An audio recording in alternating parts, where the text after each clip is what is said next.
আমরা এক জায়গা কি করে কুরবানি দিয়ে সবাইরে সমবন্টনে দিই। আপনি অন্য সম্প্রদায়ের একজন মানুষ হয়ে আপনি আপনার স্টাফদের যে এই গরু এদের জন্য কোরবানি করছেন, তো আপনার সম্প্রদায়ের মানুষের কাছ থেকে কোনো ধরনের বাধা বা কোনো ধরনের প্রশ্ন না, আমার সামনাসামনি কেউ বলে নাই, তবে আমি শুনছি ওই আমার অসাক্ষাতে অনেকে দু একজনে বলে।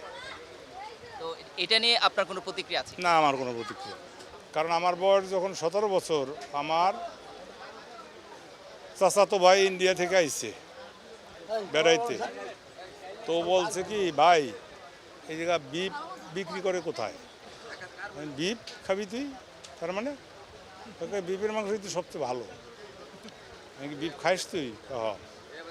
কিন্তু তখন মনে করেন আমাদের ভাঙাতে ভালো বিফ পাওয়া যায় না, এমনকি ভালো বিফ এখানে পাবি না, কারণ একটা গরু বিক্রি করলে এক সপ্তাহ ধরে মাইকিং করে তারপরে বেচে। তা আমি তো এক সপ্তাহের মধ্যে কোনো মাইকিং শুনলাম না, তারপরে হোটেলে যেয়ে শুনবানে, তারপরে আমরা কয়েকটা হোটেল ঘুরছি, বিফ নাই, ওরা খাইতে পারলো না।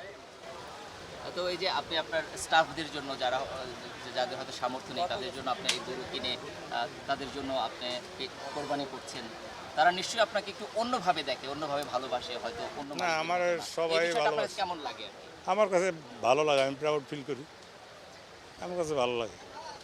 তো আপনি কিন্তু এই গরুগুলা লোক দিয়েও কেনাতে পারতেন, কিন্তু আপনি সেটা না করে নিজে না, এটা সরাসরি আমার হাটে শখ, এসেছেন। শখ। এটা আপনার কাছে কেমন লাগছে আমার বিষয়টা? কাছে ভালো লাগে, আমি অসুস্থ মানুষ, তারপরও এই গরুর হাটে এসে নিজে হাতে গরু কিনলে আমার কাছে আমার সব কিছু কিন্তু ম্যানেজাররা করে, এই গরুটা কিনে আমি। তো এর ভিতরে বিশেষ কোনো কারণ আছে কিনা? কারণ কি আমার কাছে এটা ভালো লাগে, আনন্দ লাগে। আরেকটা বিষয় একটু জানা ছিল, সেটা হচ্ছে যে আপনার এক একটা গরুর জন্য আপনার কতজন স্টাফের মধ্যে ভাগ করে দেওয়া হয় নাকি এটা? না, এটা আমরা এক জায়গা কি করে কুরবানি দিয়ে সবাইরে সমবন্টনে দিই। তো আচ্ছা, আপনার এই যে এই কোরবানির যে বিষয়টা বা এটা দিচ্ছেন আপনি, তো এটা নিয়ে আপনার কোনো আলাদা কোনো ব্যাখ্যা আছে কিনা, বক্তব্য আছে কিনা? না, এটা আলাদা ব্যাখ্যার কি আছে, এটা মনে করেন আমার স্টাফরা এদের দিয়েই তো আমি ইনকাম করে খাই, এরাই তো কষ্ট করে, বুঝছেন, আমি তো পায়ের উপর পাও থুয়া শুধু মালিকগিরি ভলাই, বুঝছেন, কষ্ট তো এরাই করে।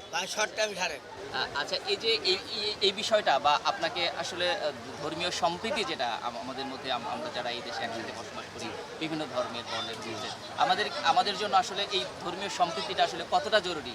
এই একটা গরুর মাংস নিয়ে বিভিন্ন ধরনের ভেদাভেদ বা বিভিন্ন ধরনের মতামত, এগুলো না থেকে না, আমাদের আসলে বের হয়ে আসতে এটা তো আসলে আমরা মুখে বলি ধর্মীয় সম্প্রীতি আছে, আসলে নাই, ধর্মীয় সম্প্রীতি নাই, এটা বললে ভুল হবে। হবে। এটা আমাদের জন্য কতটা জরুরি বা থাকা উচিত এটা কিনা? থাকা উচিত ছিল। তো আপনি চান কিনা যে আসলে আসুন আমরা বা একসাথে আমরা আমাদের অন্তত ধর্মীয় সম্প্রীতিটা বজায় রাখি? এইটা সম্প্রীতিটা থাকা উচিত, এটা সব শেষে আমরা মানুষ, বুঝছেন, সব শেষে আমরা মানুষ, এই হচ্ছে আমার অনুভূতি, এবং এটি আমি বুঝি যে সবশেষে আমরা মানুষ।